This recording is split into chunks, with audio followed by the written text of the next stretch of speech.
આગામી લોકસભા ચૂંટણીને અનુલક્ષીને ભુજ ખાતે કોંગ્રેસ દ્વારા પ્રશિક્ષણ શિબિરનું આયોજન કરાયું. લક્ષ 2024 અંતર્ગત કચ્છ લોકસભાની અંદર આ પ્રશિક્ષણ શિબિરનું આયોજન કરવામાં આવ્યું છે. એની અંદર કચ્છ જિલ્લો અને મોરબી જિલ્લાના તમામ યુવક કોંગ્રેસના જિલ્લા પ્રમુખ, વિધાનસભાના પ્રમુખ, એમની કમિટી અને તાલુકાના પ્રમુખ ત્યાં સુધીના પદાધિકારી જે રહ્યા એનું પ્રશિક્ષણ શિબિર છે, જેની અંદર કોંગ્રેસની વિચારધારા, આવનારા સમયની અંદર કોંગ્રેસનું અત્યારનું જે રાજકારણ જે રહ્યું ભારતીય રાજકારણ, એની અંદર કોંગ્રેસની સામેની શું ચેલેન્જ, એના માટેની એક નવી કેડરને પ્રશિક્ષણ શિબિરના માધ્યમથી શિક્ષિત કરી અને લોકો વચ્ચે એમને જવાનો આદેશ આજે આપવામાં આવશે. અને સમગ્ર ગુજરાતની અંદર 8 લોકસભાની અંદર સમગ્ર ગુજરાતના જિલ્લા અને વિધાનસભા કવર થઈ જાય એ રીતનું આખું આયોજન છે. અને જે રીતે 2022ની અંદર ગુજરાતની જનતાએ ભારતીય જનતા પાર્ટી ઉપર જે વિશ્વાસ મૂકી અને 156 સીટ જ્યારે આપી, એ તમામ વર્ગ એની અંદર ખાસ કરીને યુવા, મહિલા, ખેડૂત, આદિવાસી, ગામડાનો ગરીબ મજૂર આ ત્રાહિમામ પોકારી ગયો છે. અને જે વિશ્વાસ અને જે ભરોસો જે આ જનતાએ મૂક્યો હતો, એના જે અલગ અલગ જે વર્ગના યુવાનોના, ખેડૂતોના, મહિલાઓના, ગરીબ આદિવાસીઓના જે પ્રશ્નો જે રહ્યા, યુથ કોંગ્રેસને એના માટે તૈયાર કરી આવતા દિવસોની અંદર સડક ઉપર સંગ્રામ માટે અમે લોકો તૈયાર કરી રહ્યા છીએ. અને લોકસભાના ઇલેક્શનની અંદર હું આપને વિશ્વાસ સાથે કહેવા માગું છું કે ગુજરાતની જનતામાં જે આક્રોશ આવતા દિવસોની અંદર 26માંથી બહુમતી સાથે લોકસભા જીતશું.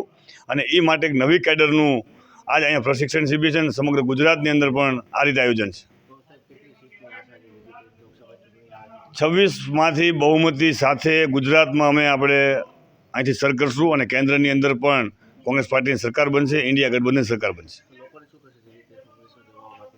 લોકોને જોડાવા માટે રાહુલ ગાંધીજી આજ મણિપુરથી લઈ અને મુંબઈ સુધીની જે 6700 કિલોમીટરની જે યાત્રા લઈને નીકળ્યા છે, 5 ન્યાયની વાત રાહુલ ગાંધીજીએ આ દેશની જનતા વચ્ચે મૂક્યા છે કે આ 5 ન્યાય અમે આવતા દિવસોની લોકોને આપણે આપશું. સામાજિક ન્યાય હોય, આર્થિક ન્યાય હોય, યુવાનોને રોજગારીનો ન્યાય હોય, આ 5 ન્યાયને લઈ અને અમે લોકો સુધી જવાના છે. આગળની રણનીતિની અંદર ખાસ કરીને જ્યારે યુવક કોંગ્રેસની ભૂમિકા જે રહી, તો બૂથ મેનેજમેન્ટ, એક બૂથ ઉપર 10 યુથ અને રોજગાર દો ન્યાયનું કેમ્પેન જે ગુજરાતની અંદર જે લોન્ચ કરવામાં આવ્યું છે, એટલે એક યુવાન સુધી બૂથમાં દરેક ગામડાની અંદર, શહેરની અંદર, વોર્ડની અંદર યુવાનોને અમે રોજગારના આપણે ફોર્મ ભરાવાના છે. અને રોજગારીનો ન્યાય એની વાત કરવા આવતા દિવસોની અંદર યુથ કોંગ્રેસ જવાની છે. મારો વ્યક્તિગત 2-3 કારણ છે કોંગ્રેસમાં આવવાનો, જેમાં પહેલો કારણ છે કે કોંગ્રેસની વિચારધારાથી પ્રેમ. સ્પષ્ટ કોંગ્રેસની વિચારધારા હું સમજ્યો છું, વાંચ્યો છું, પઢ્યો છું.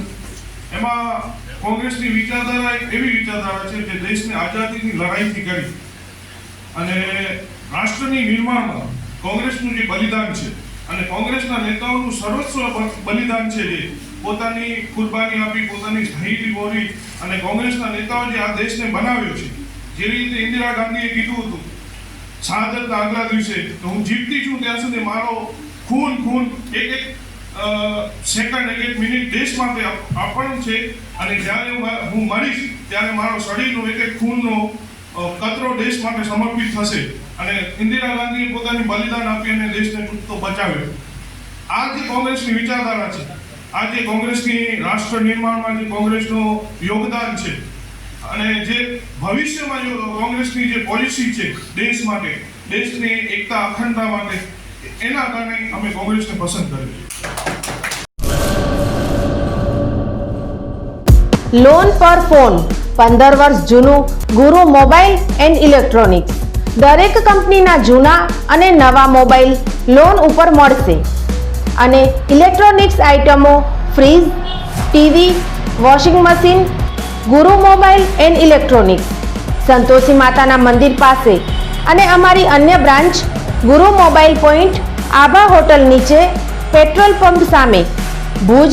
તો મેળવો લોન પે ફોન અને તમામ ઇલેક્ટ્રોનિક્સ એપ્લાયન્સીસ.